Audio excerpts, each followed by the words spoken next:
stuff, and obviously Tavis stock has been closed, but they're reopening more, which is kind of worrying. That's where I went through my gender reassignment, and it's definitely a place of concern. I will tell you that from seeing it personally. I remember I'm 31 now. When I first started my hormones at age 26, the waiting room was like quite empty then. It was like me and another person normally in there. By the end of it, before I had my final appointment for top surgery, it was full of children under 15. Wait, what? Oh, Under yeah. 15? There was a lot of young-looking children in there going for these appointments. Whether they were able to start the treatment straight away, I'm not sure, but they were undergoing the counselling. And these people looked younger and younger and more non-binary than anything as well. You see a lot of these non-binary people now, and you can tell because they're a bit of both gender. You know, they're wearing the opposite clothes, but they have the you know... It's definitely rapidly increased in such a short amount of time, but you know it as well. It's very concerning. So I wonder why. I want to ask you, what? So when you started transitioning, it was very rare on some level. So you started transitioning at 26, and now Yes. you're 31. So when you started, so that's like five years, right? So within that 5 years, beginning, you didn't see a lot of young. Those are young people. 15 years old is young. They looked very young. Everybody says that's very young.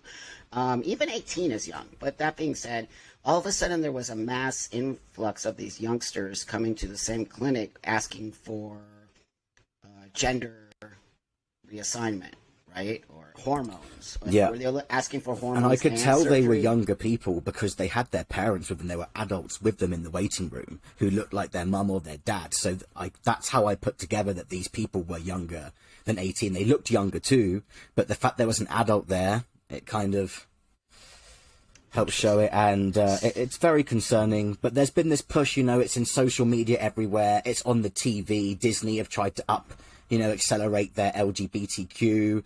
And the thing is, when you do these things, it's not acceptance. It's actually dangerous because you're getting children to think about topics that might not have been on their brains beforehand. By introducing them to all of this LGBTQ content, you're putting thoughts in their head. It's not a bad thing to say that. So when people call that homophobic, transphobic, it's wrong. Children should be able to develop naturally. If it's on their mind, it will be on their mind. I knew I was a boy at 5 years old, but that's because my mum was also told she was going to be having a son, and all babies start off in the womb as female. And when I had my bloods taken, finally, when I did transition, it showed I actually had a lot of testosterone in my body already.